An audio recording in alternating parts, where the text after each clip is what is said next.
Mbote na bino nyonso balandi ya DPR et de mer RDC. Mbote pour la confiance au beau Pessibiso. Nous sommes vraiment très ravis, nous sommes vraiment très contents. Yango balobaka kolala kola mokezeli nango habitude to la mokiboye ezeli ngolo na Nzambe. Komona que déjà vous avez le bosseur écran, téléphone, ordinateur, tablette pour la kolanda. DPR de mer kolanda Divin Mutombo, le politologue. Donc Nzambe a sali biso grâce ya kozala na bomoi. Na eto solo makami bale. Makambo yo ba ignorant, ba yebite. O ba ignorant, bazolo ba nyanya mayele muke. O ba ignorant, bazo maîtriser te. C'était tout solo la yango. Ya liboso nakoloba que Fati maîtrise tout le monde. Félix Tshisekedi azo maîtriser bango tout. Azo contrôler bango nyos. Okoyoka pourquoi na pesi premier thème ndenge wana. Pour ba révélation ezao. Ba révélation peut-être ba révélation. Oye ko sala que ignorance oyo bato pesa wana dans le société.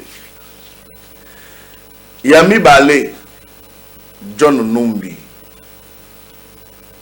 liwo ya Shebeya ebandi kotungisa ye akumukende kuluka ba esprit ya voodoo bakolakisa bino place bavandisi lokola mwana muke tolo polele. Ah Seigneur webi kotambola bena mukile eza bien pe kobanga Nzambe image oyo bozomona oyo bokomona ya John Numbi esengile te ya batebele même banango lelo bazobeta tolo ba makere bazobeta tolo.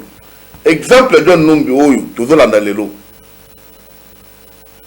et faire tirer ce bango matoyi. Merci.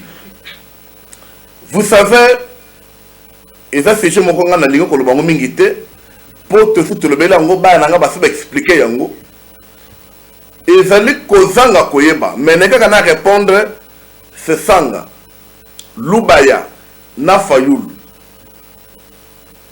na répondre bango na ignorance au bazanango. Fati a maîtriser bango tout. Kaka bango te na bakagame même ba Donald Trump Fati a maîtriser bango tout. Fati na Bruxelles na forum économique où est le makamba guerre te autre makamba conflit il y a sécurité peut-être. Fati a vu discours où il y a zalaki nango a temo pense. Fati a tele Kagame a moni na salle batutu bazawana. Fati a le but je veux saisir l'occasion. Nazomi bimisa mwana malamu awa. Oui, et ça la maka. Oza la makas, au tout mon akabat. Mais bisika bato baza ebele, tu te dis awa na kofinga te na kolobelo kote. Mais sima, oyebi ke sika bato baza te na kobeta ye. Ezalaka nango. Voici comment Fati a joué carte. Très chers compatriotes, très chers Congolais, nous avons fait la bino, Boebi, tu veux faire sa révélation, mais vous achetez la bino, des pères et des mères. Si vous nous abonnez, s'il vous plaît, je vous demande de vous abonner. Abonnez-vous. Likez la vidéo. Et puis, Kabali Solo, ça veut dire partager. Et comme la bande de Koumoussous.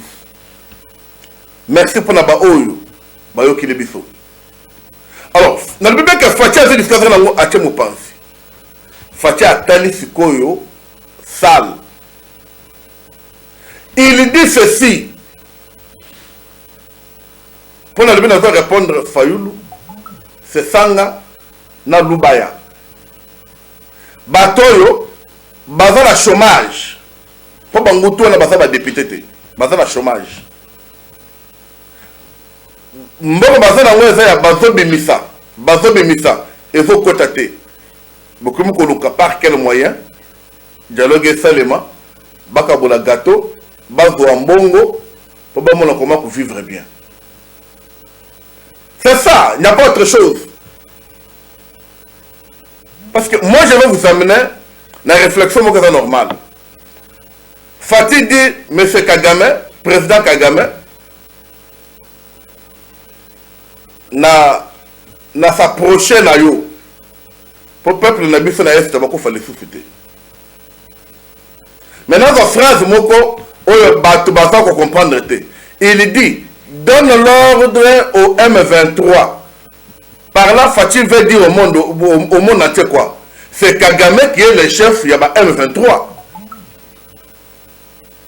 C'est ce que le chef a voulu traduire, a voulu parler. Que aux alliés moko M23, aux patron M23, yebisa ba élément na yo balungu. Parce que kokele yananga kuna Kabila na Kagame, comme on l'a dit autrefois, ils ont voulu congoliser M23. Ils ont voulu que ba élément visible base à la wana pour que M23 ezali ya ba Congolais. Malgré M23 ba Congolais, mais patron la bango tout ezali Paul Kagame. Asa patron tia ba Kabila. Patron la bango. Il dit je prends à témoin le président Lorenzo qui est notre président de l'Union africaine. Je prends à témoin le président Cyril Ramaphosa qui ba soldat sud-africain ba koufi na est na guerre oyo ba soldat ya Malawi ba koufi na est na guerre oyo. Vous avez vu niveau Fatih a poussé Kagame. Vous avez vu niveau Fatih a bâti sa formation pour que le monde n'ait pas ba soldat ya Kagame. Au Kagame a zali M23 babomi ba soldat sud-africain. Babomi ba soldat ya Malawi.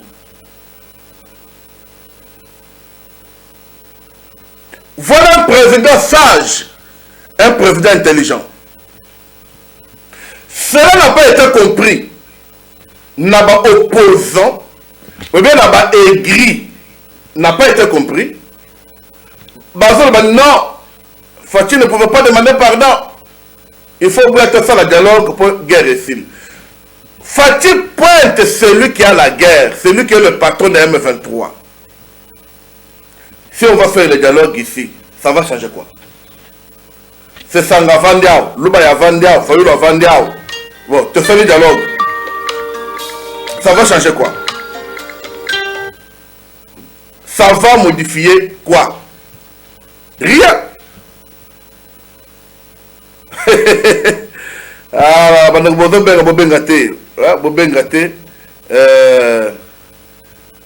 nous sommes en direct. Il y a des pères et des mères TV. Il ne faut pas appeler. Alors, chers compatriotes, chers Congolais, Fayulu Vandi Awa, Lubaya Vandi, c'est Sanga Vandi. Et puis, vous vous dites que ce que tu sali, guerre est aussi là. Mais est-ce que la guerre ici est bannie la Fatih? Avant d'arriver là-bas, il y a des conseils, il y a département d'État, il y a Sud, il y a États-Unis d'Amérique, il y a Maison Blanche, il y a Trump, Boulos. Je pense, James, s'il a le même langage que moi, il va vous montrer comment d'abord, le monsieur est venu féliciter le chef de l'État. Il est venu le féliciter. Moko, Asolena mokonzi Boulos bozo mona wana alaki mbongo ya Kagame alaki mbongo ya Kabila avant sommet avant forum oyo leur langage était toujours langage ya communauté RDC.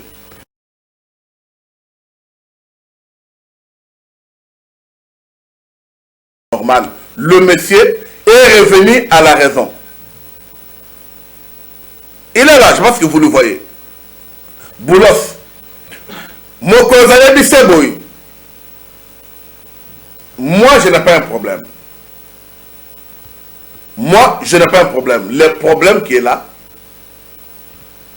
tu dois dire ça toi-même.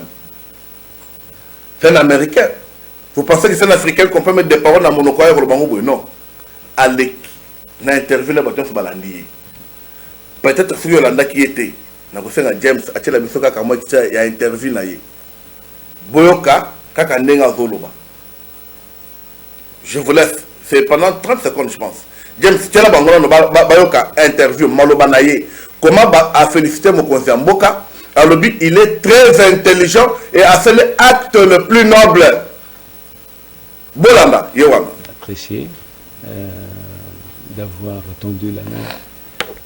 C'est quelque chose de très positif qui donne un support à ce momentum-là pour atteindre nos objectifs finaux qui sont la paix et la stabilité finale dans la région. Voilà. Je pense que vous avez suivi. Bolandier, et je pense que Pessing a raison. Le monsieur, parce que vous ne voyez rien. Fatiste, président stratège, et il maîtrise tout le monde. Même un bazar contre lui, Bakosuka na koza la ponaye. Le monsieur là, quand il a parlé là, vous avez également compris. Mais comment un Américain qui, d'autres fois, a vécu pour la Kagame, pour défendre Kagame, il dit le président a fait l'acte Yamalam, stratégique et noble. Mais yo Vandawa, vous savez maintenant, la guerre ici, c'est ce qui a provoqué ça, à sa guerre. C'est que la guerre ici là, avec la mission Tova la table, tout ça la nine. Je pose la question, est-ce que guerre y a Est et Bandi Lelo? Lorsqu'on parle que guerre, ça fait déjà plus de 30 ans. On aurait une bande à Salana Limona Mukanda Komi. La fois passée, la télévision, ma parole à honorer une bande. Comment faire pour maîtriser Est? Honoré Mbanda, conseiller chargé à charge de sécurité de Maréchal Mobutu. Il avait parlé de ça. Laurent Désiré Kabila, la guerre Rwanda, mais mis dans l'Iwa.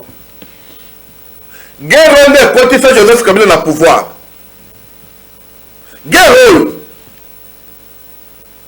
Donc, guerre Rwanda et Zawana. Bilo Bozo Bagano Fatim Tamemi guerre. Est-ce que Bandeko Bazo raisonne? Est-ce que vous avez l'amour? Moi, je comprends seulement que Basana Balouba, Bazan a chômage. Il ne cherche pas à quel moyen. Baya Kozonga na pouvoir. Bokozonga na pouvoir à fatité. Au moment de l'époque, à chance, le Kopamba wana et Sili. Ba Magamboya Bisso, Toto Bundaboye, Bino Bobi Magaboya, dialogue dans ma poste Sili. Le Congo maintenant, c'est à ceux-là qui méritent, qui combattent pour ce pays. Ce sont ceux-là qui gagnent. Et c'est ceux-là qui gagnent. Nous ne pouvons pas, Bisso Congolais, tout minimiser l'effort des chefs de l'État. Tout minimiser l'effort de Mokozamboka. Au lieu de l'appuyer pour que le sang ne coule pas, ou vous sortez, non, il faut dialoguer. Mais si vous connaissez les secrets pour guerre ici, qu'est-ce que vous manque de le faire, de le proposer? Chers compatriotes, chers Congolais, vous voyez comment ennemi en Mboka Bazali, c'est quoi bateau éviter pour qu'on a non, tu sais qu'elle dit, il faut comme ici Grand Congo, il ne pouvait pas demander pardon, il ne pouvait pas le faire. Non! Baïbi politique était! Baïbi politique était, Batouana! Baïbi politique était! Pour le niveau Fatih, ça me la bango, on va comprendre en côté. Qui dira que notre Fatih, avant moi, n'a été de sécurité? Je suis en train de vous dire des choses qui sont vraies. Eux, ils vont faire que Mboka Mobimba et Pesami na Mboka ya ba Congolais. Mais na ba Congolais, c'est na Congolais moko baza liboso Fati. On a besoin que yonde mo zotalanga wana ya to soutenir Tshisekedi. To soutenir vision, to soutenir combat. To botola mabele na biso. To botola mabele na biso nyonso. To tikata 1 cm te na mwana mutu moko azwa. Na yo sanga James atela ngai makambo ya 2022, publication 2022. O Kagame akene ko senga na ba nani pour que revoir ba limite ya RDC. Hein? Na zata lango, na tina lango James bomo na lango. James faut tala au na place moi na Kagame azaboye. Hein? Au moins lango. Pour la zone tanga ngo ni na tanga pa Congolais bayoka.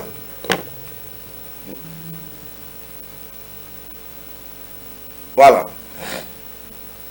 Non, non, t'as la blonde na tina ki liboso. Tu blonde na tina ki liboso na ezali. Voilà, de nous bien quoi ya. T'as la na ba capture bien. Ngai faut ba Congolais ba comprendre. On a na renvoyer yango. Vous allez bandeko James Achelabino. Je ne voulais pas lire, voilà. Je me suis parce que c'est commis. Au Monango,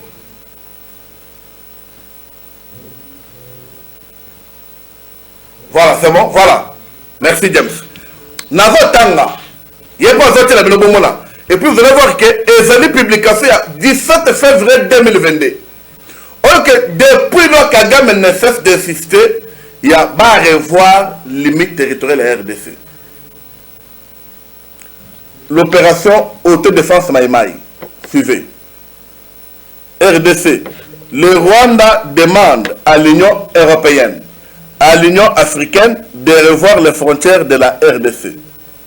Il y a longtemps, les autodéfenses Maïmaï dénonçaient le manœuvre du Rwanda de vouloir récupérer plus de 300 km à l'intérieur du Congo sous forme de la balkanisation. Mais personne ne voulait nous écouter. Maintenant que le Rwanda a introduit officiellement ce processus, beaucoup de Congolais se comportent d'être surpris. La mission principale du Rwanda, c'est la balkanisation du RDC à ses propres intérêts. N'eût été les autodéfenses Maïmaï, les pays seraient déjà balkanisés. Publication Oyo, publié sur le site de l'opération de l'autodéfense Maïmaï. Ce qui est besoin, la date le 17 février 2022. Date est Zawana. Depuis longtemps, Rwanda a voulu signer Bit Yangoana. Maintenant, Nanyoso, Bissota gouverne de Fayulu, Lubaya, c'est ça là, au boîte dialoguer pour que réussi là. Mais ma campagne de moment à voter. Ma campagne de moment à voter. Depuis le 17 février 2022, le président va continuer officiellement, demande officielle. N'eût été aussi la vigilance ya Fati, n'eût été aussi poids ya Fati, mais le bateau basi ba kabi mboka. Je vous dis ça. Mais vous allez comprendre ces choses quand, chers compatriotes. Vous allez comprendre ces choses quand. Je ne sais pas ce que les gens James a déjà prêt dans la vidéo il y a John Numbi. Pourquoi la tata me mener pour vendre ça? C'est la honte. Je dis mais ça fait honte.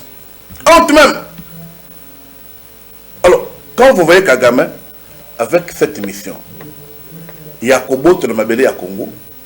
Mission, il n'y a que le truc Mabélé à Congo. Au lieu maintenant, il y a que ça l'autodéfense. Au lieu maintenant, à Bangoune à Congo. Vous êtes là pour dire non, tu sais qu'elle dit, il faut avoir un dialogue intercongolais, dialogue national. Dialogue, ce n'est pas mauvais. On peut dialoguer pour d'autres cas. On peut dialoguer sur le projet à réviser la constitution. On peut dialoguer sur le projet, comment de la réécriture, comment faire ça. Mais ce n'est pas le moment où l'ennemi a menacé, avoir parti à RDC, plus de 300 km. Comment y est. Au lieu de s'attaquer à ça, vous manquez les arguments à couper sa population. Vous voulez pas tordir, penser à la population. On a dit, pardon. La guerre a commencé aujourd'hui. La guerre n'a pas commencé aujourd'hui. Le livre est allé. Histoire est allée. Devant mon tombe que je suis, je viens de vous dire, Fayoulou a dit que même ce Sangawana, ce sang a été colonel. Torbaye Awa, na MLC. RCD, mais ce sont eux qui faisaient la guerre là-bas. Je viens de vous dire que guerre Oyo et Mboma Mouzé Laurent Désiré Kabila en 2001. Guerre Oyo. Non, c'est que Joseph Kabila a fait un pouvoir. À 18 ans, il y a détruire Congo. Parce qu'il était élément. Il y a Batomazo Bondissé RDC. Chers compatriotes, vous voyez, nous devons accompagner notre président. Nous devons aimer Fati. Et nous devons avancer pour le bien peuple et la population.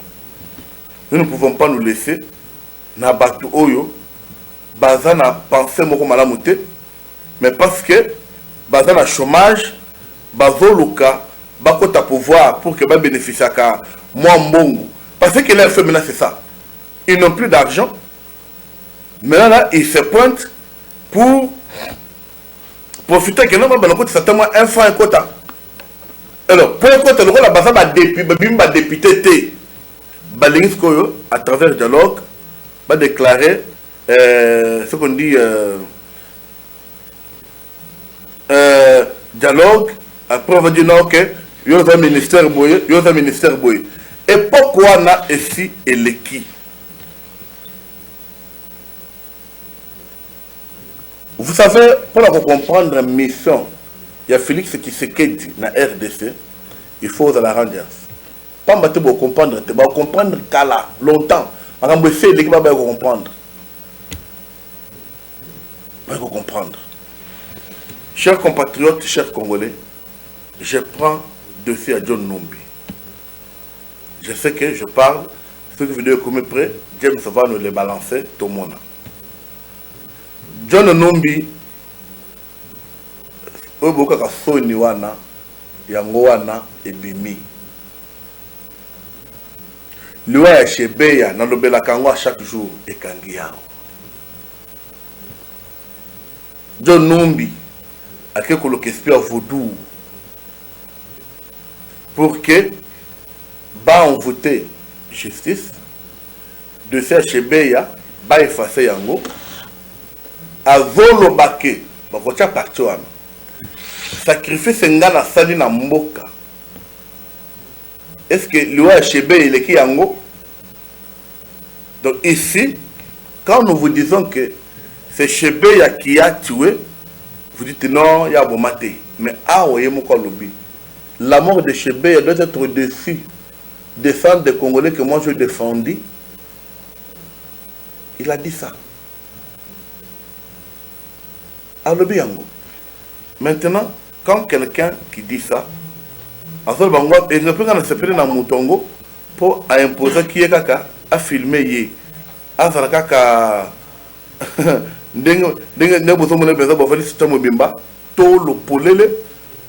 ne sais pas ce qui a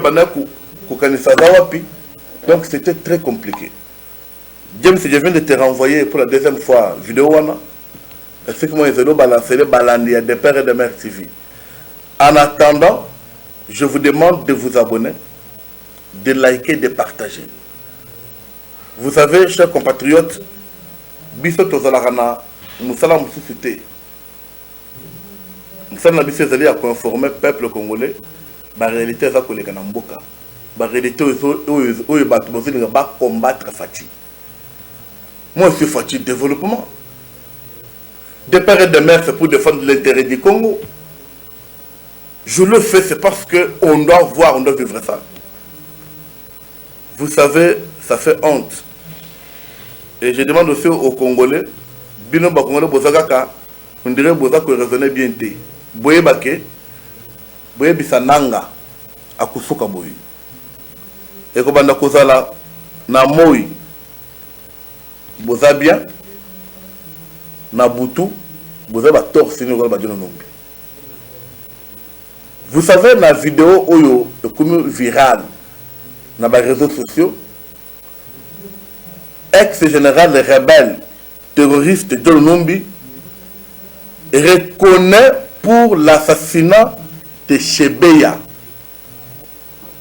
Floribert avant d'implorer ses génies pour que le dossier soit oublié. Le dossier sera oublié. Mais Dieu va oublier que c'est lui qui a tué. Mais il oublie une vérité essentielle. Le président Félix Tshisekedi, c'était un dédié. Il a une mission pour la RDC. Et je bénis Dieu parce que la vidéo est bimi. Et puis,